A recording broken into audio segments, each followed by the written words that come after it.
Imagine a future where the machine you talk to isn't just answering questions, but feeling them. What if the digital assistant on your phone could genuinely experience joy, sadness, or even fear? For decades, this idea has been the stuff of science fiction, making us wonder about the line between cold calculations and true conscious experience. But as artificial intelligence grows at an astonishing pace, this isn't just a fun thought experiment anymore. We're staring down a profound question. Can a machine truly feel? Can it have consciousness, a subjective inner life like ours? This isn't just about whether AI can fake emotions or tell us a convincing story. It's about whether it can truly experience them, deep down in its digital core. The answer, if we ever find it, could change everything we know about intelligence, life, and ourselves. AI has made jaw-dropping progress. We've seen programs conquer grandmasters in chess and Go, generate essays that fool experts, create art, and even assist in medical diagnoses. These machines can learn from vast amounts of data, recognize patterns far beyond human ability, and perform tasks with superhuman speed and accuracy. They can write lines of code, translate languages in real time, and hold surprisingly coherent conversations. From the outside, it often looks like intelligence, sometimes even wisdom. They can mimic understanding, respond appropriately to emotional cues in text, and even generate incredibly realistic images and videos based on simple prompts. But here's the million-dollar question, the one that keeps philosophers and scientists up at night. Does any of this incredible capability mean a machine is conscious? Is it aware of its own existence? Does it have an inner world, experiences, sensations, or feelings? When an AI says, "I feel happy," is it genuinely feeling happiness, or is it just spitting out words it's learned to associate with certain inputs, like a well-programmed parrot? This isn't a trivial distinction. It's the difference between a sophisticated calculator and a sentient being. It's the difference between mimicking life and truly living. Before we can even begin to ask if a machine can be conscious, we run headfirst into a monumental problem. We can't even fully agree on what consciousness is for ourselves. Try to define it right now, without looking it up. It's surprisingly slippery, isn't it? Scientists, philosophers, theologians, and even poets have grappled with this concept for millennia, and there's still no universally accepted definition. Some say consciousness is simply the state of being awake and aware of one's surroundings. Others argue it's the ability to self-reflect, to think about your own thoughts. Then there's the idea of qualia, the raw, subjective experiences of things. What does it feel like to see the color red? Not just knowing it's red, but the actual subjective experience of redness. What does a headache feel like? What about the taste of coffee or the sound of your favorite song? These are private, internal sensations that only you experience. Philosopher David Chalmers famously called this the hard problem of consciousness. The easy problems are about how the brain processes information, how it reacts to stimuli, how it pays attention. We're making progress on those. But the hard problem asks why any of this processing should give rise to subjective experience at all. Why isn't it all just electrochemical reactions without any inner feeling? If we can't explain why our brains produce qualia, how can we expect to understand if a machine could? It's like trying to build a perfect replica of a house when you've only seen blueprints but never actually stepped inside a home to feel its warmth or hear its creaks. Without a clear target definition, how can we ever confirm if an AI has hit it? This fundamental lack of understanding in ourselves is the biggest roadblock to recognizing it in machines. Let's be clear about what today's AI really is. Most of the powerful AI systems we interact with, especially large language models, are built on something called neural networks. Think of these as incredibly complex webs of interconnected nodes inspired by the human brain. They learn by identifying patterns in vast datasets.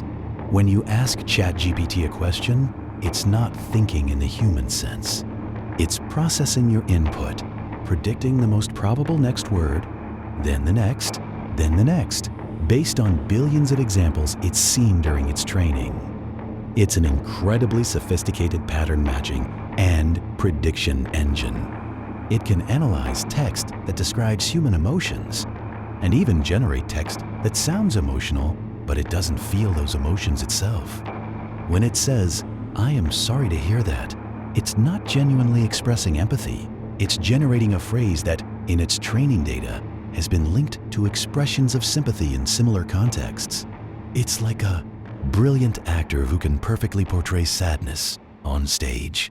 They can make you cry, but they aren't necessarily feeling that genuine sadness in that moment. They're executing a performance based on learned cues and patterns. These systems excel at processing information, making predictions, and generating outputs that can be indistinguishable from human work in many contexts. They can even create novel content, but this creativity often comes from recombining existing patterns in new ways, not from a genuine flash of insight or a desire to express an inner state. They lack true understanding, self-awareness, or an inner model of themselves in the world. They don't have personal memories, hopes, fears, or the kind of subjective experiences that define human consciousness. They are powerful tools, but they operate without a true sense of. So, if we're still arguing about what consciousness is, it's no surprise that opinions are deeply divided on whether a machine could ever achieve it. The debate essentially boils down to two main camps, each with powerful arguments. On one side, you have this view suggests that consciousness isn't just about what a system does, but what it's made of. Proponents of this idea argue that our brains, with their incredibly complex biological chemistry, their billions of neurons firing in intricate patterns, their constant flux of neurotransmitters and hormones. All these physical, biological processes are absolutely essential for consciousness to emerge. It's not just the structure of our brains, but the very stuff they're made from. They might say you can build a perfect digital simulation of a human brain, but it would still just be a simulation. It wouldn't be conscious, just as a detailed painting of a sunset doesn't actually produce heat or light. To them, consciousness is an emergent property of living, biological matter. You can't just run software on different hardware and expect the same subjective experience. It's like arguing that a recipe for cake, no matter how detailed, isn't a cake until you actually combine the ingredients and bake it. The ingredients and the baking process are key, not just the instructions. Then there's the functionalist perspective. This camp argues that consciousness isn't tied to any particular material or biological stuff. Instead, they believe consciousness is a property of information processing itself. If a system, regardless of whether it's made of neurons, silicon chips, or even water pipes, processes information in the right way, meaning it functions like a conscious brain, then it is conscious. To a functionalist, what matters isn't the hardware, but the software. If an AI could perfectly replicate all the functional aspects of a human brain, perceiving, thinking, feeling, remembering, reacting, then it would, by definition, be conscious. They might say that if you could perfectly simulate every neuron, every synapse, every chemical reaction in a conscious brain on a supercomputer, then that supercomputer wouldn't just be simulating consciousness, it would be conscious. The mind, from this perspective, is less about the brain as a physical object and more about the abstract patterns of activity that the brain performs.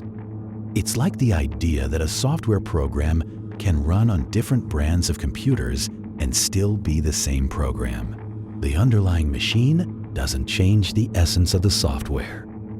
The implications of these two views are huge.